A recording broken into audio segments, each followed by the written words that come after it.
Slack had this AI feature that they were trying to sell as an add-on to their existing SKU, and no one was buying it. That's not good for Slack and Salesforce as the overlord, because what each of these companies is experiencing right now is massive pressure to show incremental AI revenue to support the insane amount of money that's being poured into the AI CapEx build out. If the leading software providers cannot show AI revenue uplift, all of the excitement is going to end very quickly. Now, what we're seeing is that AI revenue uplift is happening by way of bringing in these AI capabilities into existing SKUs and not even giving customers an option of purchasing AI, and instead being forced into new packages, new bundles that include these AI capabilities at this 15, 20, 30% uplift from what they were paying last year.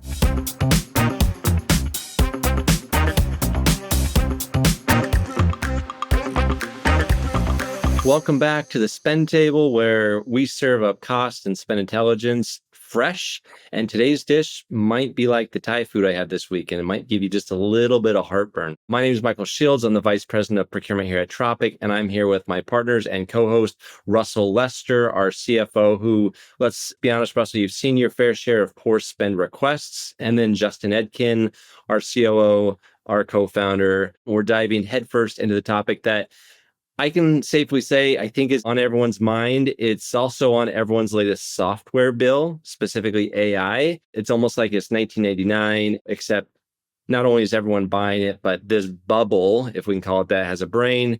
It can write code, it can analyze contracts. And if you believe a lot of the headlines out there, it's going to empower a lot of CFOs and others to cut half their workforce. 86% of companies say they're investing in AI. And honestly, I think the first question that comes to mind for me is, who are those other 14% that are not, and why?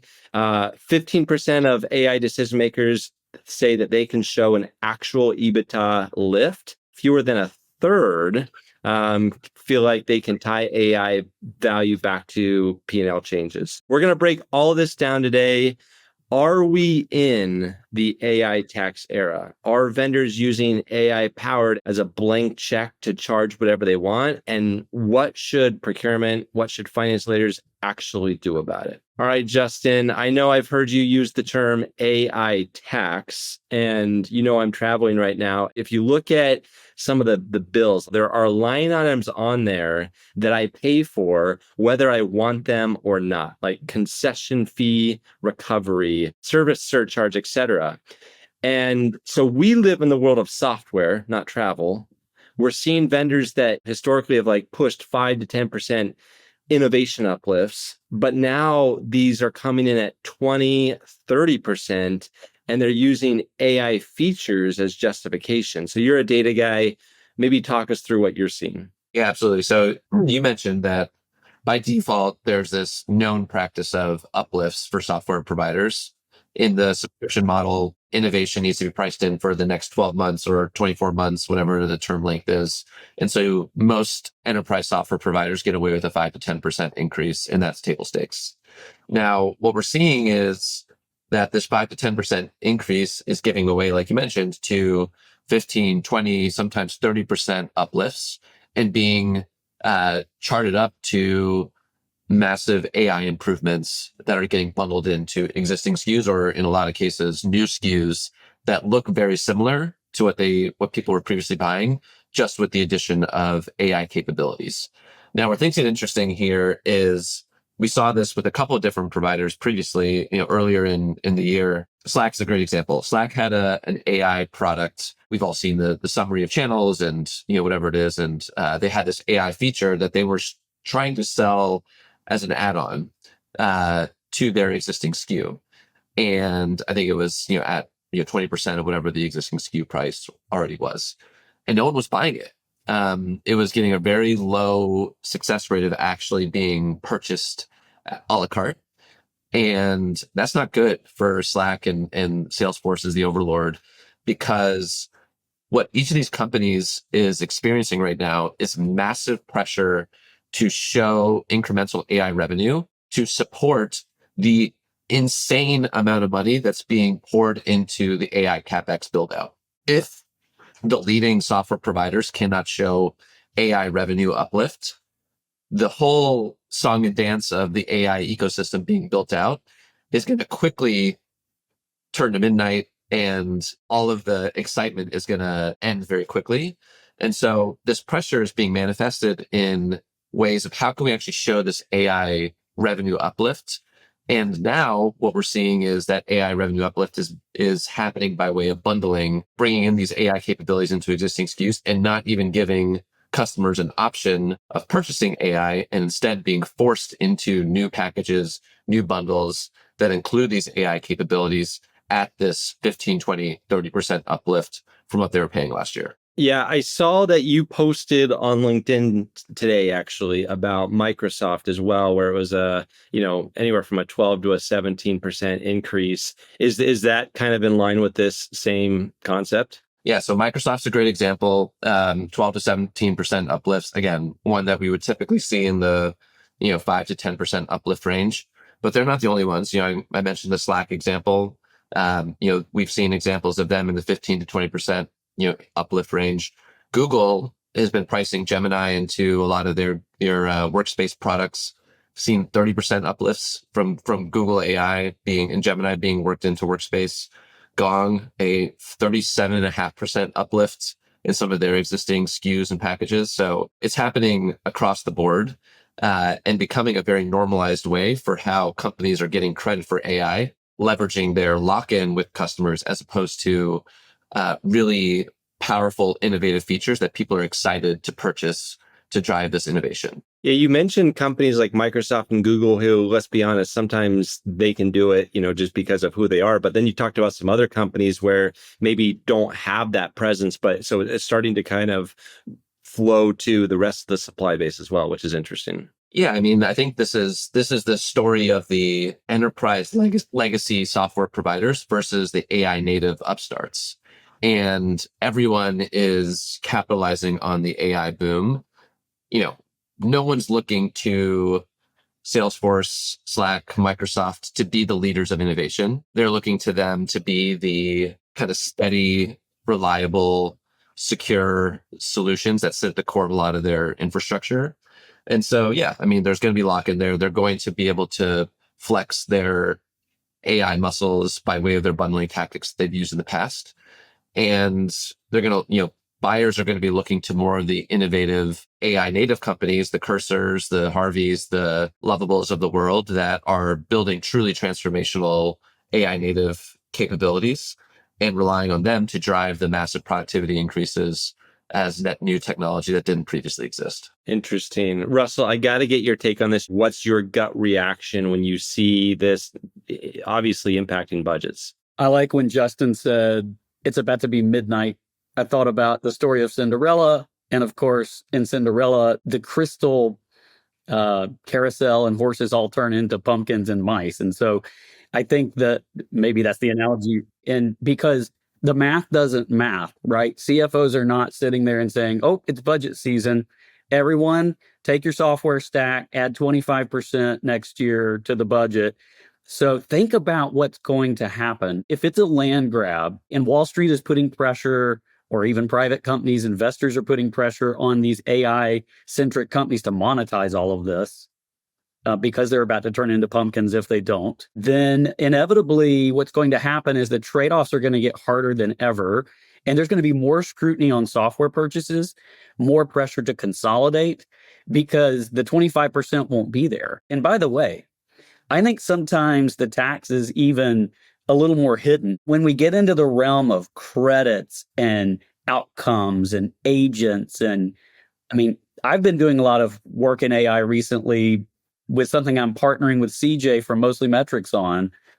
And I found myself sitting there saying, I've been doing this for a couple of hours. Like, how many agents am I using? So the tax is not only there and forcing decision makers to make hard choices, there's not even good visibility and transparency around how much all of this is costing in real time. When I've been talking to some of the enterprise procurement leaders, I remember one conversation with one of the leading social media companies out there, and they asked us point blank, what should we be expecting for this AI tax? A good procurement leader is bringing proactive knowledge to the table so that they can support that budgeting process. I think this is on a lot of companies' radar as they've started to see individual instances of, whoa, this uplift came out of nowhere. While it might be frustrating in a lot of cases for these suppliers where, they're holding their buyers hostage, they may not have a choice and they need to plan for it accordingly around what that uplift does look like. So I think it's changing the standard budgeting planning process that many companies have used in the past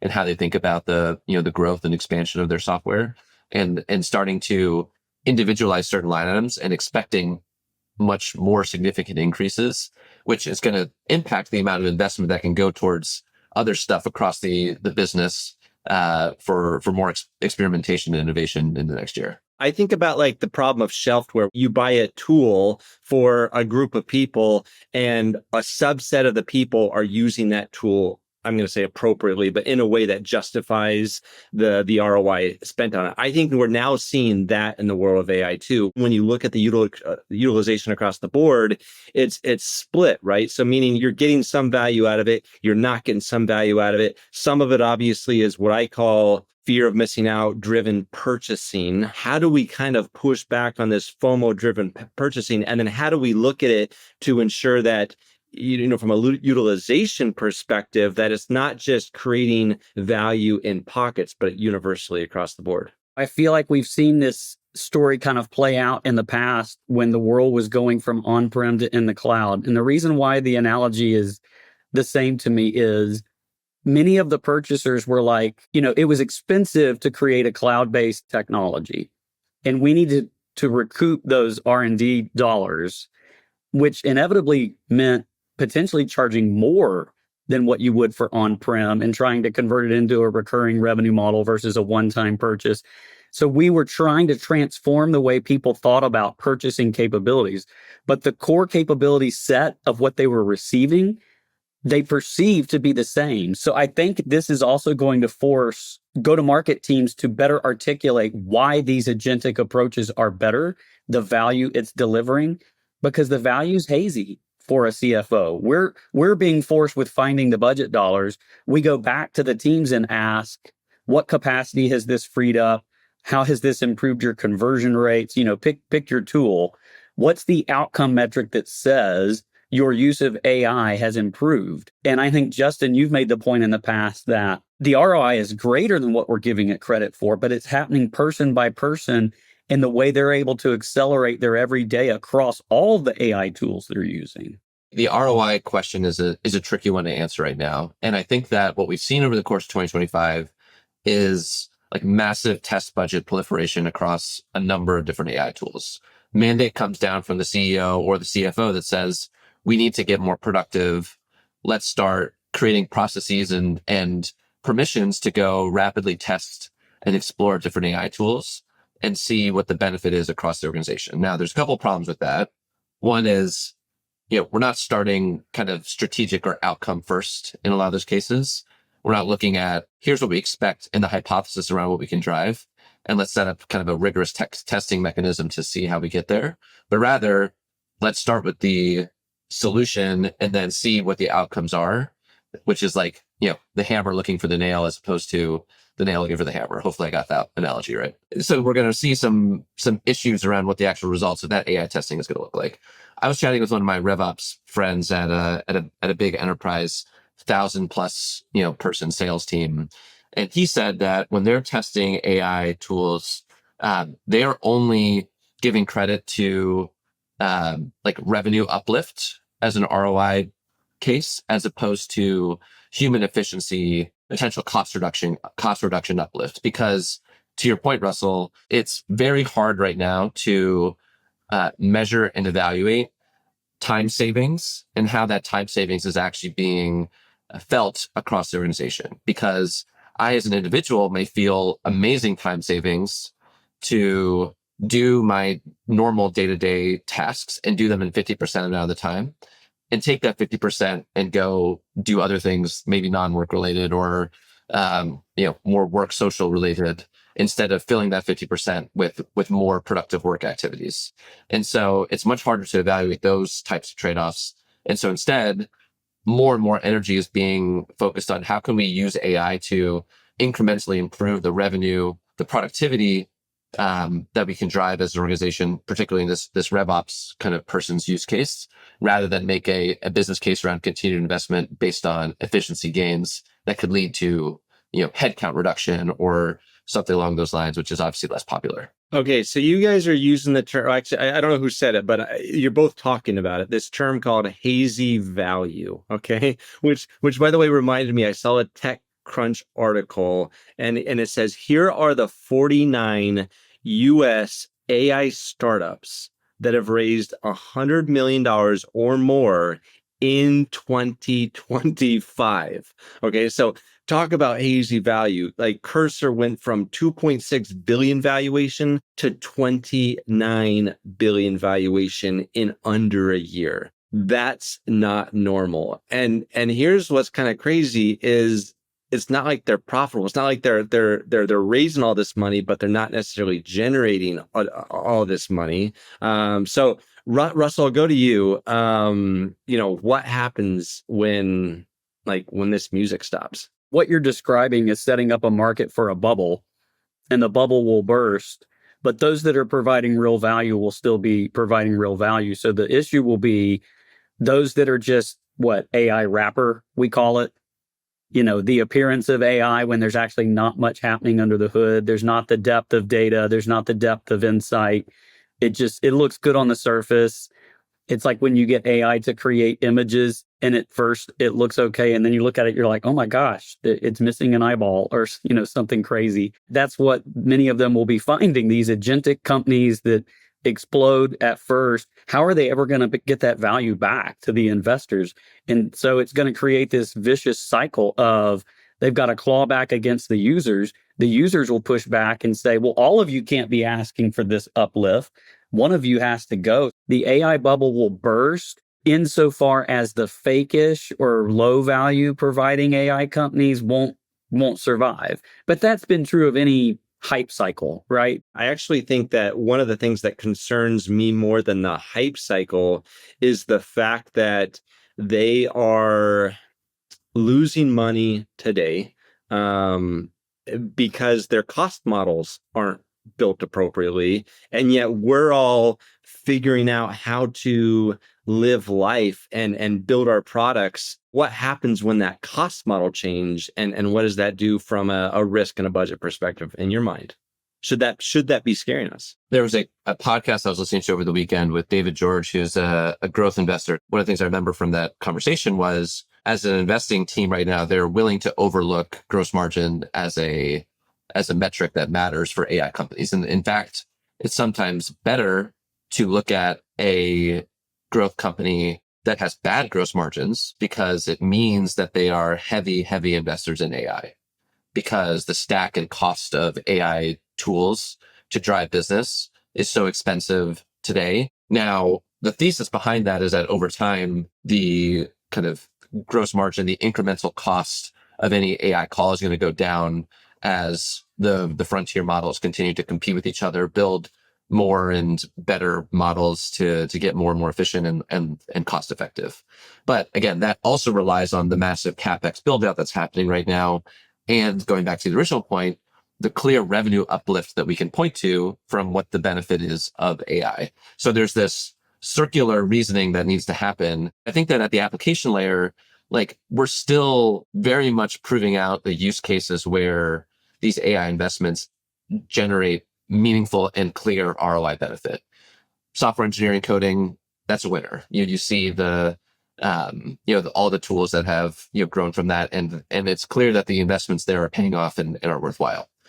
Legal tech, support, sales, there are pockets where this is very much evident around the success and benefits of these investments. But to Russell's point, the hallmarks of a bubble is you're taking those isolated success stories and then extrapolating across a much broader market where the story may not actually be there yet.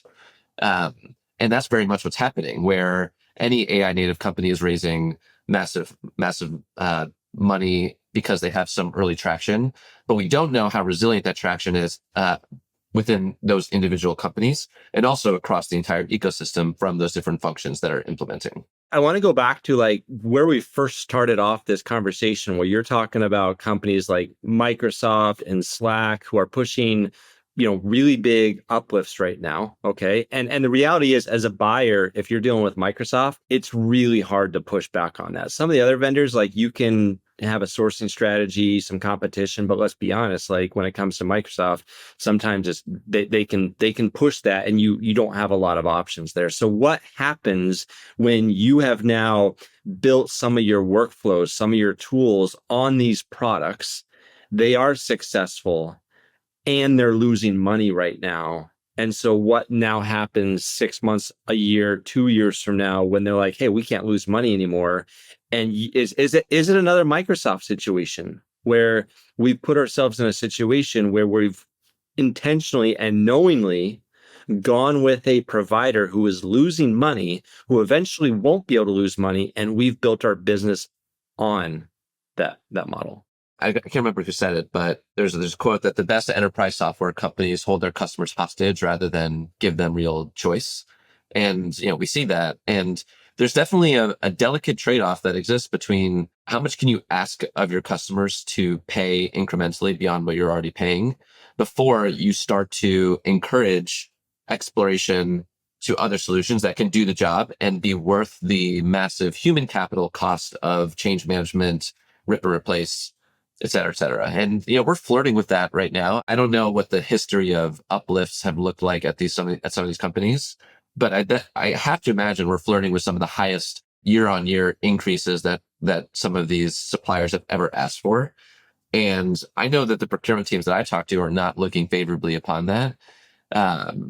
But it all becomes a trade-off discussion around, is it worth the time to explore an alternative, or should we be taking that time and investing in, innovation from net new providers that sit on top of this reliable infrastructure stack? I don't know. It's tricky, but I think we are flirting with some of those dangerous thresholds around what uplifts can look like and still retain those hostages in a resilient way. I know that it's definitely being talked about at the procurement level for sure. In fact, I was at a conference last month where it talked about, hey, it's basically like this profit and revenue migration from big legacy customers to the Microsofts of the world, the AI companies of the world. And so will that continue? Well, this entire conversation we've been having over the past 5 minutes reminds me of physics because I'm kind of nerdy in that way. So entropy is that things tend towards chaos, that even when something is initially in order or organized, it will trend towards chaos. It's this tendency for things to become messy more than for them to become ordered. Entropy is similar to SaaS sprawl. It's similar to bolting on all these capabilities where things don't tend to get cleaner and more organized. Things tend to get more messy. So the more companies that come in with AI and the more that it proliferates, so we have more models, more deployments, more capabilities across every vendor. It's proliferating the invoices. Everybody's rushing for a land grab to try to get their fair share of it. And so we've got the laws of economic incentive taking place, competition. We've got even the regulatory environment creeping in related to AI. I think pulling back all these AI capabilities are going to be hard because, to Justin's point, people are training their day-to-day on using all these tools. CFOs are trying to cost justify whether or not they make sense. They can't budget for all of them. They're going to have to start shutting some of them down, or providers are going to have to accept getting less money. And so we are trending towards not more order, but more chaos, which, by the way, I think bodes well for procurement. I think it actually means more than ever. They're going to need help navigating, what do I buy? Which tool makes sense? Which ones are providing value? I think it's going to get murkier and hazier than ever to figure out where the true AI value levers are and what is the true ROI, because it's going to get very diffuse, very murky. One dynamic that I think is true of this AI native wave that we're experiencing, which is very different from the legacy SaaS or on-prem wave that have come for it, is that these AI native providers are inherently much more transactional. The nature of this massive growth that we've been able to see from these different companies is that it is easy to switch on Cursor or Replit or Lovable and start getting value ASAP. You don't need to spend 6 weeks integrating with one of your core systems. You don't need to train your user base for a month around how to actually unlock value out of the tool. So you can turn it on and immediately get value. The opposite side of that is that you can turn it off just as quickly, and you're not going to create massive user confusion or efficiency loss, because these tools are built based on an outcome oriented model, and there is not the same sunk cost fallacy that goes into the implementation, training, and enablement related to them. So we see this huge growth that's happening across these AI tools. Many of them, that's resilient, that's good, that's going to persist for many years to come. But for a lot of them, you can see an equally fast, reduction and termination of these same tests that didn't actually prove out. Now, I think that becomes super fascinating for procurement teams, because procurement teams have always wanted to find ways to drive the best business outcomes by way of the suppliers and partners that we're working with. But historically, lock-in has made it extremely difficult to be nimble and to have a credible rip and replace or change management approach.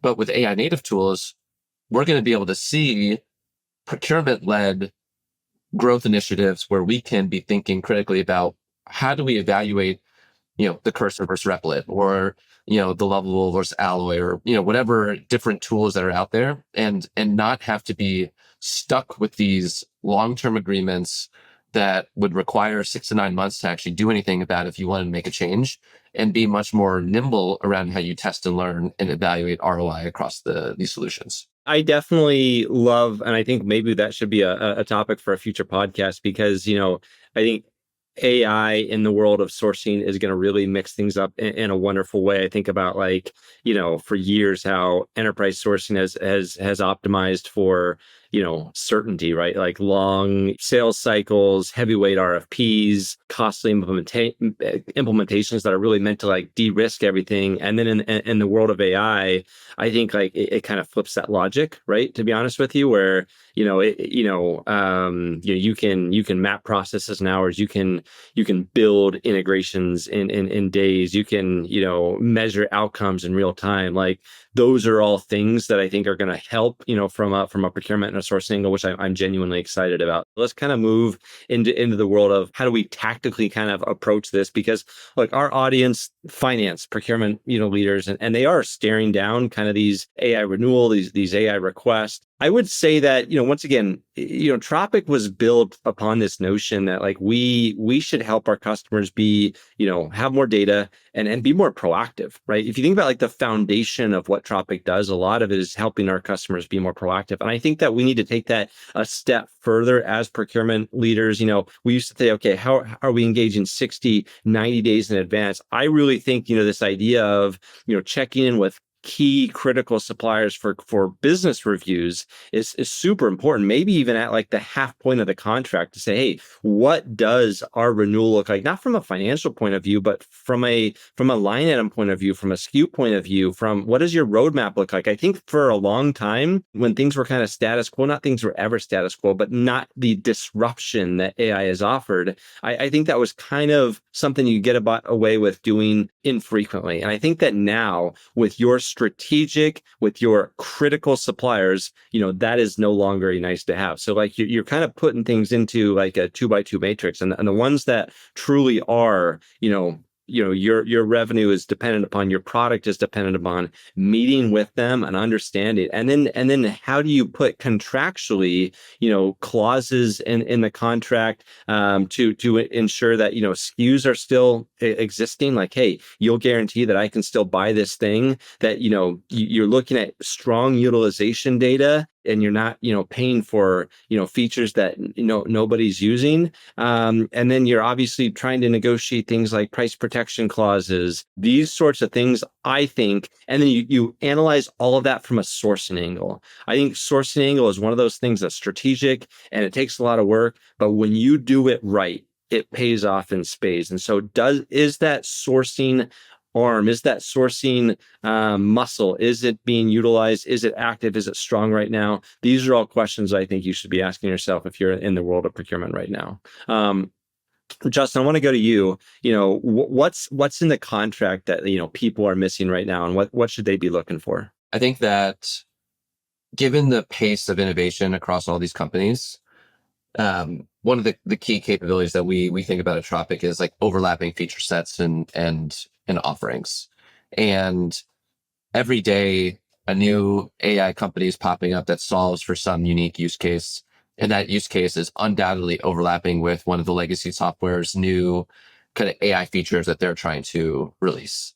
And so keeping a very current and up-to-date grasp on who's doing what and how is going to be a strategic advantage that the best procurement teams can bring to their companies and to their business users in a proactive and current state. Business users are very focused on their day-to-day with their growth, and maybe they sit on an EBR with one of their supplier account managers to learn about what's coming, but that's once every 6 months, maybe once a year, and the innovation is happening much faster than that. So procurement teams that are responsible for constantly managing and keeping an up-to-date perspective on the business outcomes we're trying to drive and the partners that we're working with to drive them, they can be sitting at the frontier of here's what's changing, here's what's new, the latest and greatest feature sets to bring those insights back to the business so that they can be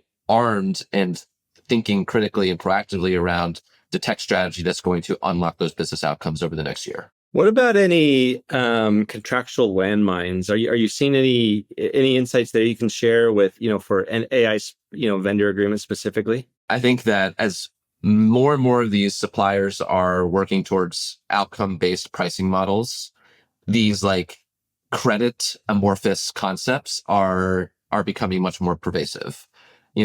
Even when we see like OpenAI contracts and the way that they are offering pooled credits and, different types of user models that have different credits per user, like what is a credit? Can you measure it? How can I know how I'm consuming against it? How does one ask or one, AI engagement consume credits versus another? All this stuff is super, super murky right now. And there's going to be a massive opportunity to bring better visibility into that. And what I encourage our procurement customers is to be thoughtful around how you're putting in place the right protections around credit utilization, and uplift protection around those credits so that they can find ways to bring better visibility and awareness around what is a credit, and create that expectation as part of their supplier relationship, but also make sure that they're not signing up for massive credit growth and proliferation on these agreements that they can't control and be intentional about consuming in the future. That lands really well. How does that land with you, Russell? Any other advice you'd share from a CFO angle? Yeah, well, when I think about how CFOs are thinking about all of this noise, this chaos that AI is bringing, I immediately think about Star Wars. In Star Wars, there's a scene where Luke is attempting to destroy the Death Star. And he's flying low, he's flying fast, he loses a wingman. He's taking cannon fire from all sides, and Darth Vader, who had previously killed Obi-Wan Kenobi, or Obi-Wan Kenobi gave up and became one with the Force, he's pursuing Luke. And Luke has got to stay on target. And his guy that's over on the radio is like, stay on target, stay on target. And of course, we know his instruments mess up. And Obi-Wan Kenobi says, use the Force, Luke.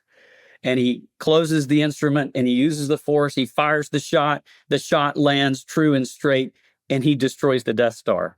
CFOs have got to help their companies stay on target, because what's going to happen is everybody's going to get distracted with all these agentic capabilities and forget what they hired the tool to do in the first place. Don't get distracted. Make sure the tools are solving the core job to be done. And you do need to use the Force, use your gut, use intuition, but you need a good tool set to help you figure out how to stay on target and know that the shot you're taking is the right shot. There's lots of shots to take, and you're going to be taking fire. Help your company stay on target.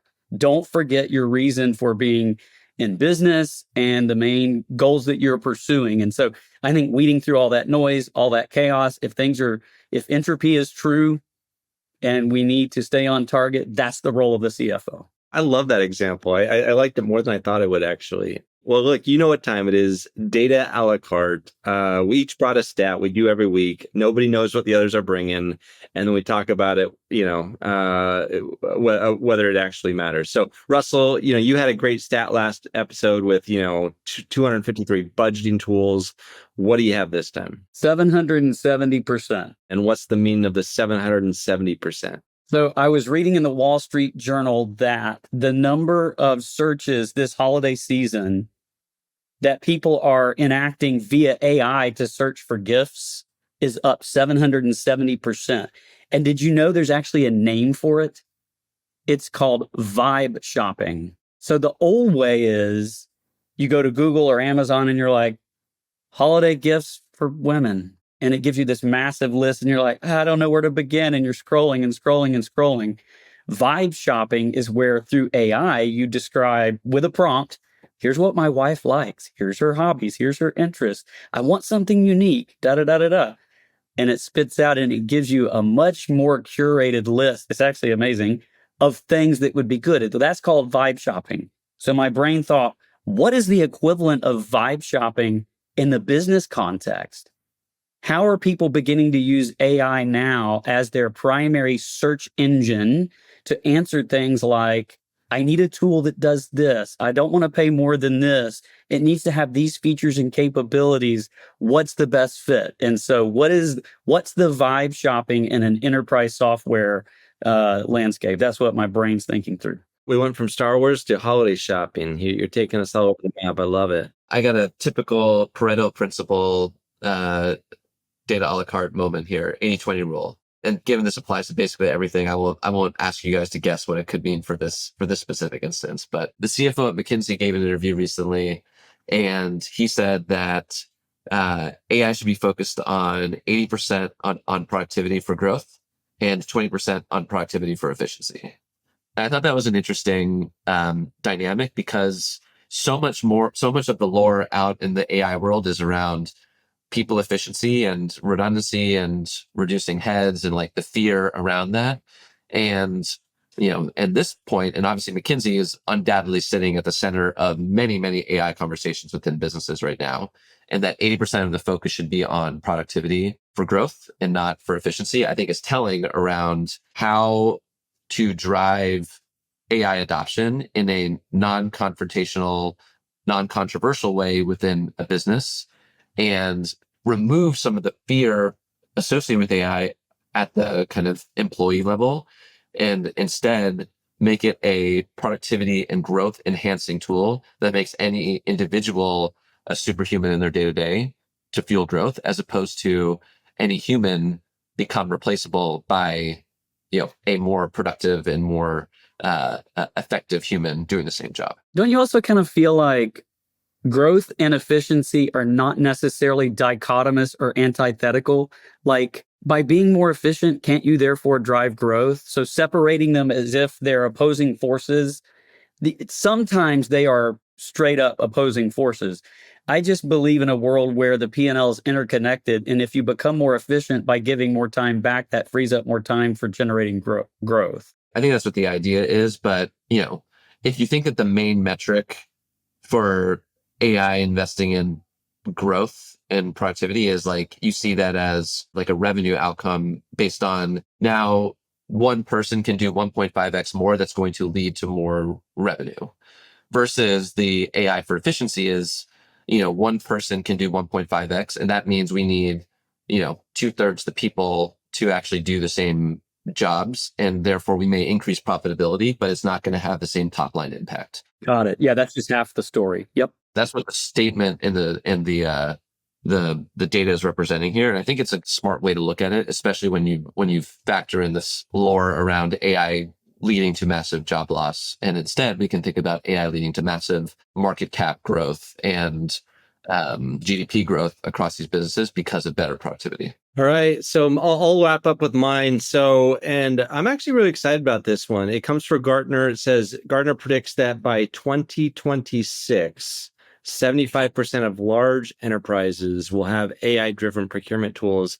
I kind of want to add my own stat on there because I don't think it'll just be large enterprises. Look, we're already seeing AI, replace, everything from PO processing, invoice approvals, basic spend analysis, low value sourcing, that sort of a thing. But I'm bullish about Tropic, and I can already see how AI is impacting me as a procurement professional and how it's really enhancing how I do category strategy, how I do contract negotiations, how I think about like supplier risk management, and how that is becoming table stakes for me. So I think that procurement companies of all sizes or procurement teams of all sizes are going to have AI-driven procurement tools sooner than later out of necessity. And so we're already starting to see it happen, but it's really cool how it's starting to supercharge procurement. And I love that. I think it's probably worth the double click into that is, does SAP releasing an AI feature into Ariba count as AI being implemented at the procurement level? Like, I'm not placing my